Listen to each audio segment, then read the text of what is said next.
Okay, good evening and welcome back for another week of the Thursday Night Golf Show with myself, the Average Golfer. Hope you're all having a good week. It's been a short one in the UK, bank holiday weekend, in terms of bank holiday Monday that is, so shortened week, plenty going on in the world of golf, so let's get stuck in. Hope you're all playing plenty of golf. Don't forget, as I request always, chupload.co.uk. Get over there and get your reviews in. Season's well and truly kicking off. Handicap qualifiers. Let's see which way we all go this year. Is it going to be good? Is it going to be bad? Not the greatest start for myself, which you'll see very shortly in one of the features that we've got coming up in the show. Anyway, start off with a look, as ever, with world news. And I'm going to start with, I said it last week, every time we run a story, the following week or a couple of weeks later, something tends to sort of follow on. Last week we said Ian Poulter had lost his card on the US Tour. This week, I'm telling you, he hasn't. It's not an error on our part. It was in fact an error in the calculation in terms of the points that he had. So he retains his card till the end of this season. Him and Brian Gay, again, he wasn't on his own. Brian Gay as well also had a miscalculation in terms of their points. So he again, different plans now for Poulter. He's looking to cram in as much golf as he can. It's still going to mean he's going to have to, in the weeks and months ahead, perform pretty decent to retain his card longer term, but gives him a chance. Interesting. I think his next game he'll play is at the Players' Championship, and how ironic would it be if he turns up and sort of wins that one? It'd be well, ironic, as I say. Right, now, again, we mentioned it last week, slow play, and I made reference to it in relation to caddies. One thing that bugs me with the question last week was, why do we have them? Why do pros have them? Why do they have the luxury of them? And one of the things that I had a little bit of a bugbear about was, okay, they carry the clubs and they help in the selection of the club, but it's the conversations that they have while they're standing over the ball, throwing pieces of grass up in the air, deciding which way the bloody wind's blowing for 5 minutes each shot. And that's the bit that sort of grinds on me a little bit. And my suggestion was, if they didn't have the caddy, that conversation's not happening. Maybe it just speeds things up a little bit, but that's a personal opinion. However, Christy Kerr this week played in what ended up being, she played the 18th 6 times in a playoff. Couldn't get a winner. She lost the playoff eventually, as it happens. But she was criticised so much across the TV channel that covered it, and then on social media afterwards in terms of her slow play. And again, a lot of it focused on the length of time in which she addressed the ball, returned to the back of the ball, spoke with her caddy, and I think it's about time, and again it knocks on to the next thing that I want to mention. We start to look at some serious penalties for slow play, because it is getting to, in some instances, and like I said, I mentioned about the ladies game, seems to be worse than the men's, to be fair, and not a sexist comment in any way, just an observation. But I do feel that, you know, the ladies really do need to speed up in terms of play. But the PGA actually issued their first penalty for slow play. This amazed me, since 1995. It was in the Zurich Classic in the foursomes event. I think it was Brian Campbell, was it, and Cabello. I can't remember the two players. Anyway, they were issued a penalty for slow play, and the fact that it's been, what's that, 17, 20 odd years for slow play. I mean, I find it amazing that in all the instances that we've watched on the television of slow play, that the PGA anyway hadn't issued a penalty since then. But I do think, like I said, we've got to liven up again and get this game moving a bit faster than we currently do. And it needs to start from the top end and from what we watch, what juniors watch on the TV. All this messing around in terms of how much observations there are before a shot is executed. They need to be put on the clock, and it needs to be, you can see I'm on a bit of a rant here, because it does bug me, and it bugs me on a Saturday morning, and when I'm stuck behind, you know, a 20 odd handicapper who's deliberating over a shot and then hits it along the ground 30 yards. It's like, it ain't going to make that much difference. Just move things on a little bit quicker. And in support of this quick play, or the shorter format. This is not necessarily quick play, but I think it's in conjunction with quick play. We're trying to make the game more attractive to a younger audience. Golf Sixes is on this weekend at the Centurion Club in the UK. And again, that's pairs, I think it's foursomes, match play events, played over 6 holes. So again, it's really aimed at very quick. I think it's copied Cricket's T20 as a suggestion. And there was a comment from Tiger Woods, and he suggested how much he's very much encouraged by these quicker formats. But he came up with what I thought was a fantastic idea. It's no doubt been muted in the past, but I love the idea of the fact he's saying maybe there should be one tournament per year where they play from a reduced bag in terms of how many clubs they can carry. His suggestion was, rather than the 14, that they're only allowed to carry 7. And what his suggestion was that it would make from a viewing spectacle, it would make it far more interesting in terms of people would have to be a lot more creative. So with the shot type, obviously you'd have gaps in your irons maybe, depending on what you chose, but you'd certainly end up with gaps across the bag, and it would mean a lot more difference in shot shaping, maybe in shutting down the face a bit and de-lofting some of the clubs, all kinds of things it throws in, and I think you'd really see a much more, I love the idea, because it's very much exciting. Like I say, seeing people make different shot shapes, I like that part of the game. I think it shows you who has got the real skill and talent in the game.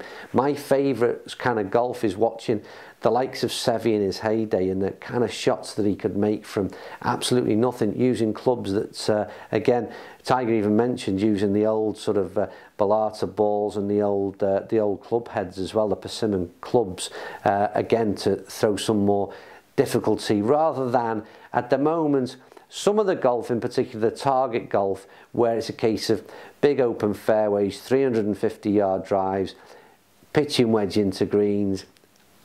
Personally, it bores me a little bit on the TV, so I like the idea of this 7 clubs in the bag, and go and work for your pennies a bit harder really, and get a little bit creative.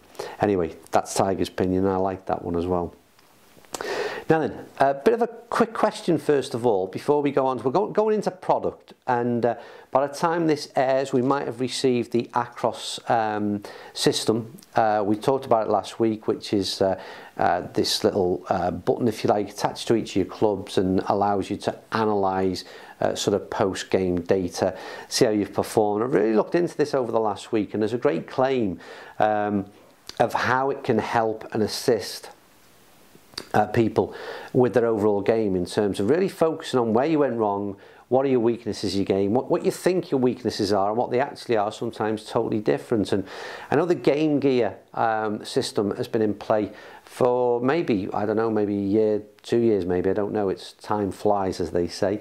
But I just wondered if any opinions out there, are you using Game Gear? Anybody got any sort of reference to it?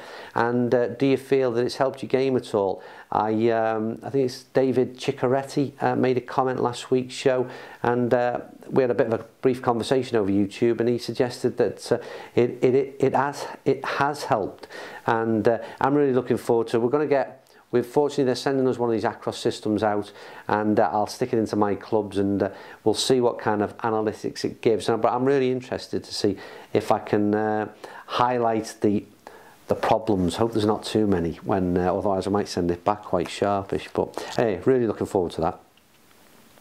Now then, on to what we've done this week in product testing. Like I said, it was a shortened week, but a really busy one. I was at Clark's Golf Centre on Tuesday morning, and not been for, I think I'm working out 6-7 weeks since anything's been released. I'm not a real man for the sort of head-to-head challenges, as you know, so we like to produce content. When it's there, I'll do it. I don't like producing kind of fodder. So we've laid off for the 6-7 weeks waiting for something to happen. And that was a week or two ago. We couldn't get round there. Wilson had released 2 sets of irons, D300s. There's actually a D250 as well. We didn't do that one. D300s, which is very much a game improver iron. Your sort of bulky club head, plenty of assistance. A 7 iron at 29.5 degrees loft, would you believe? Again, very, very strong. But they also, at the same time, they've introduced a FG Tour, which is very much a sort of muscle back blade, small compact club head, stunning, to be honest with you, visually. And like I said, I tested both of those, and here's a little bit of a clip from each of those tests on Tuesday morning. Right, let's hit one more. And there's another one. And that's down the target line as well. Is it basically two questions? Is would I buy this club, and will I buy this club? Now then, don't forget, as ever, if you want to watch those videos in full, the links will be below, and they were interesting. It was nice to be back there, but I enjoyed these two opposite ends of the spectrum in terms of golf clubs. Like I said, the sort of big bulky club head at one end, and the more refined, small, compact, almost blade-like, I suppose you'd call it, in the tour iron. So see how those two went. Watch them in full. Now again, I mentioned for many weeks about the build-up in terms of going to compete in the Archerfield Links Golf Salva, which I did a week, 10 days ago now. A little bit late in producing the video. That went out a couple of nights ago. Hope you watched it. If you didn't, again, here's a little clip from that video.